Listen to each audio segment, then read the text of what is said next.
آپ لکھیں گے اپنے پاس کاغذ پر بھی یا کچھ؟ میں یاد ہے مجھے سوال میں.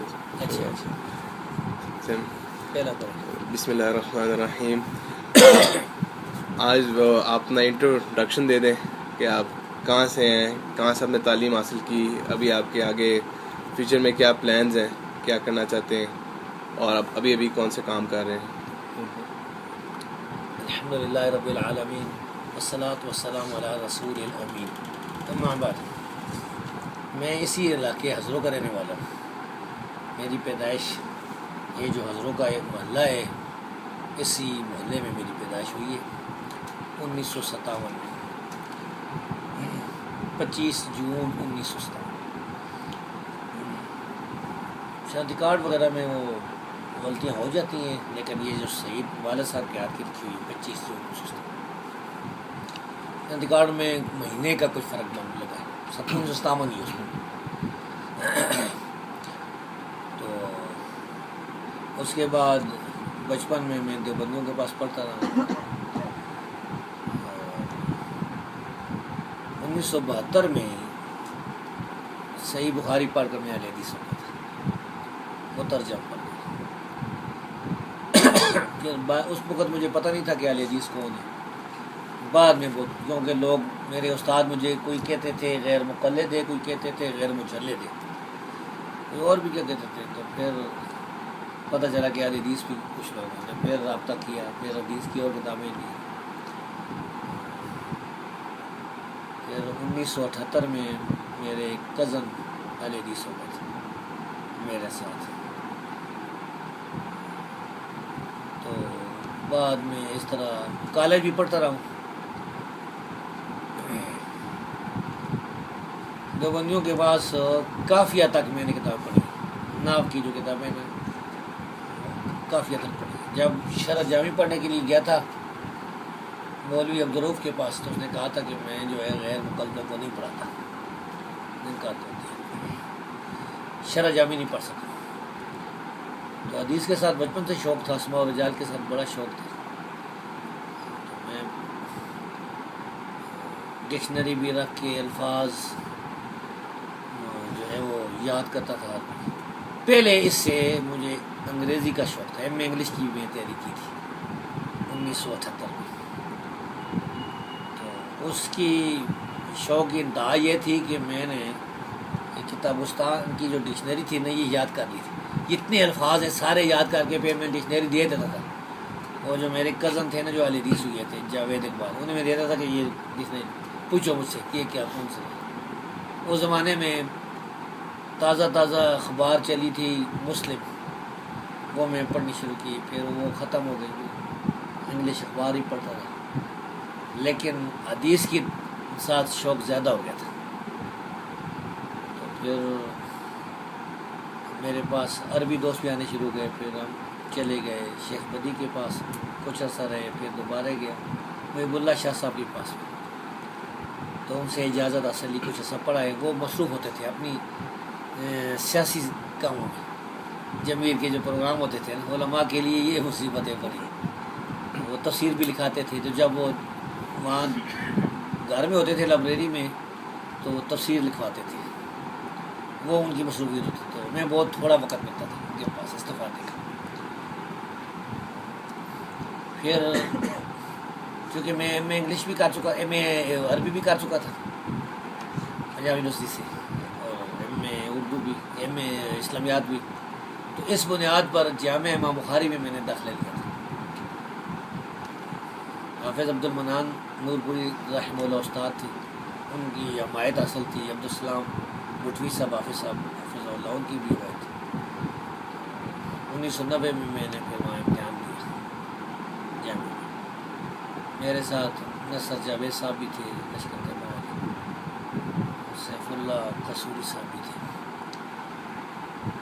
تو الحمدللہ پوری جامعہ میں پہلی پوزیشن میری تھی. وفاق بھی پھر کر لیا سلفی.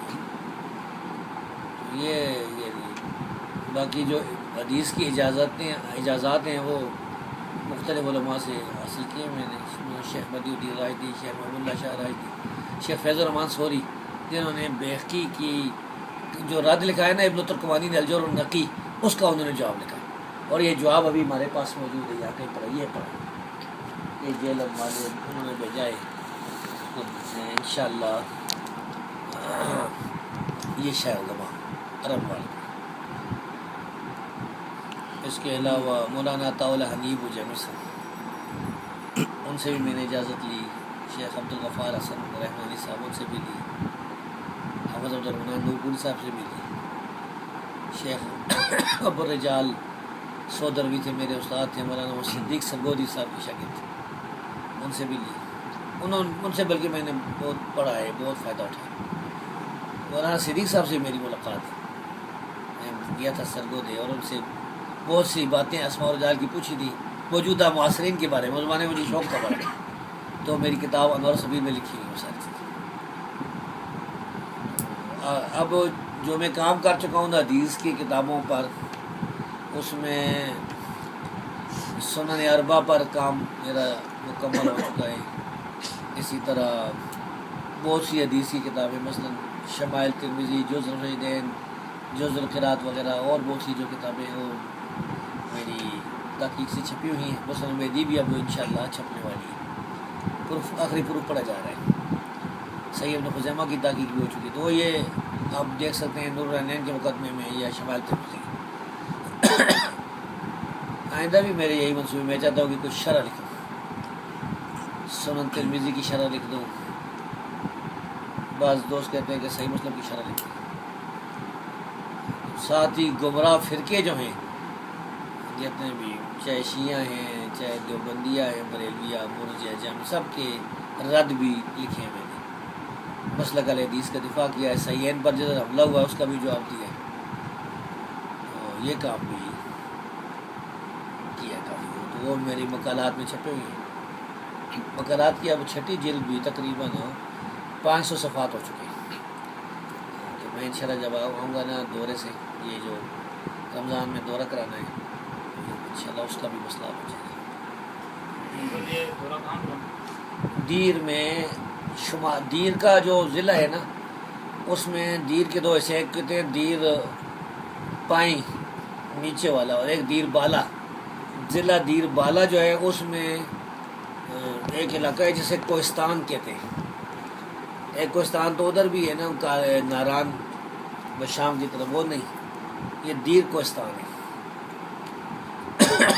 اس میں 5 گاؤں ہیں، پاتراک، بیاڑ، کلکوٹ، بریکوٹ، کلکوٹ اور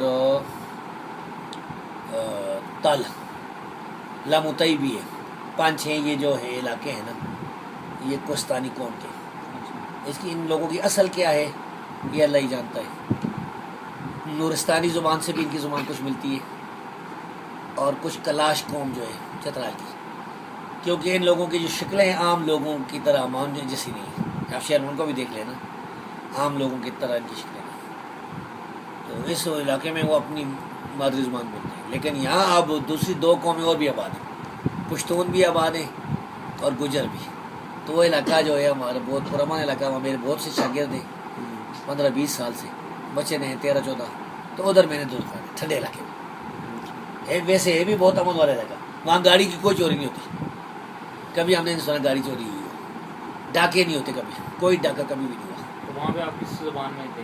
پشتوں میں نہیں، یہاں پر اردو میں اس دفعہ، وہاں تو میرا جو درس جمعہ ہوتا ہے نا وہ تو پشتوں میں ہوتا ہے، جمعہ میں پشتوں پڑھاتا ہوں، لیکن یہ جو بچے آئے ہیں تو ان کے لیے ہم نے، تو یہ ان علاقوں میں تو ماشاء اللہ اہل حدیث بھی کافی ہوں گے؟ اہل حدیث کافی ہے، لیکن ان کے لیے اردو پڑھنا سمجھنا بہت مشکل ہے، اردو سمجھنا بہت مشکل ہے، تو یہ منصوبے ہیں، یعنی مستقبل میں، تو ابھی جو رمضان میں میرا یہ پروگرام ہے کہ اصول حدیث ابن کثیر رحمہ اللہ کی جو کتاب ہے نا اختصار، یہ پڑھانی ہے، اپنا جو میرا خاص انداز ہے، کیونکہ میں جب پڑھاتا ہوں نا تو پھر اس میں جو کوئی کسی عالم کا ذکر آتا ہے تو اس کی بھی مقام بتاتا ہوں کہ اسی کے اندر کتنے، ابن صلاح کا ذکر آئے گا تو میں بتاؤں گا کہ ابن صلاح کتنے پانی میں، بذات خود کتنے پانی میں، کتنا بڑا تقلیدی ہے، یہ بتاؤں گا، فلاں کتنا بڑا متبع سنت ہے۔ جی شیخ صاحب، تو آپ کے ہم لائبریری میں بیٹھے ہوئے ہیں، بہت زیادہ کتابیں ہیں، تو آپ نے کتنی کتابیں پڑھی ہوئی ہیں، اور ویسی آپ اور کئی ایسی کتابیں جو صرف جگہ لے رہی ہیں. بہت سی کتابیں تو ایسی ہیں جو ہمیں مجبوراً خریدنی پڑتی ہیں نا، وہ تو پڑھی ہوئی نہیں ہے. لیکن ایسا ہے کہ جو پہلا دور تھا نا، جب میں تصنیف نہیں کرتا تھا، اس وقت تو جو کتاب میں خریدا تھا پڑھ لیتا تھا.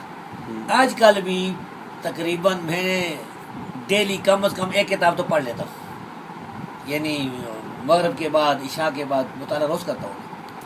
مثلا یہ کتاب میں نے اب پڑھ لی ہے، اس میں میرے جو فوائد ہیں نا شروع میں لکھ دیتا ہوں.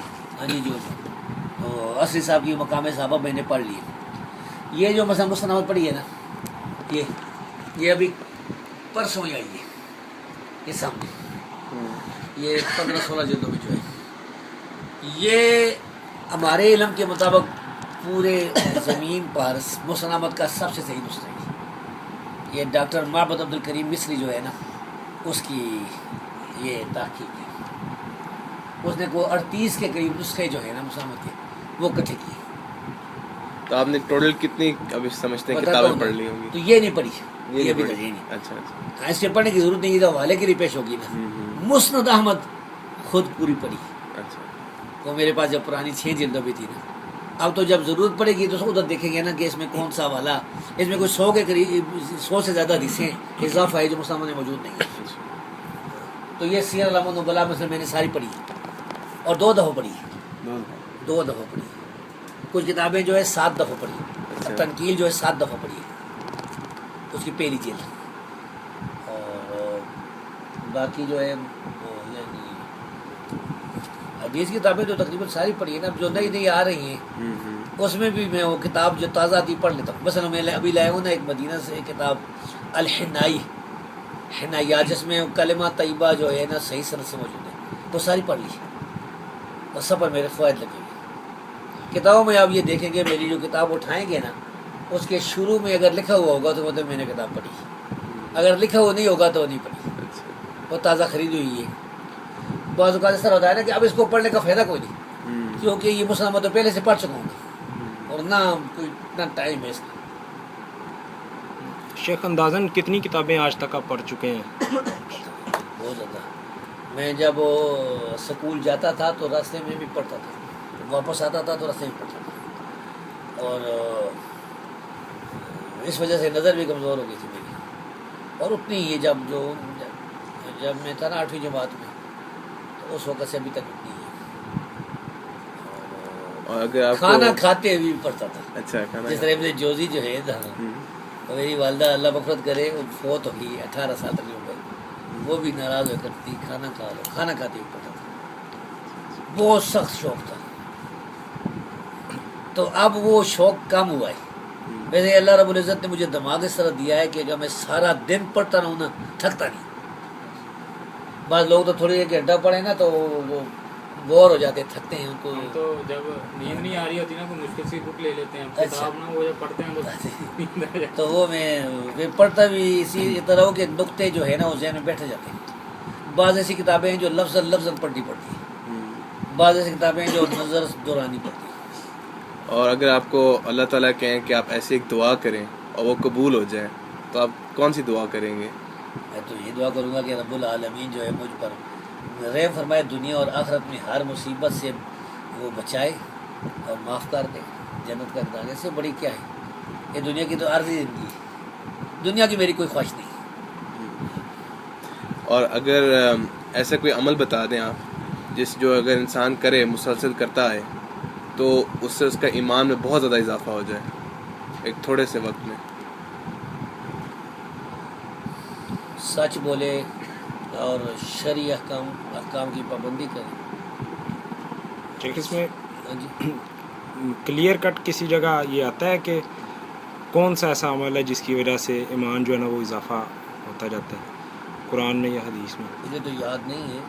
جتنے بھی نیک اعمال ہیں ان سے اعمال زیادہ.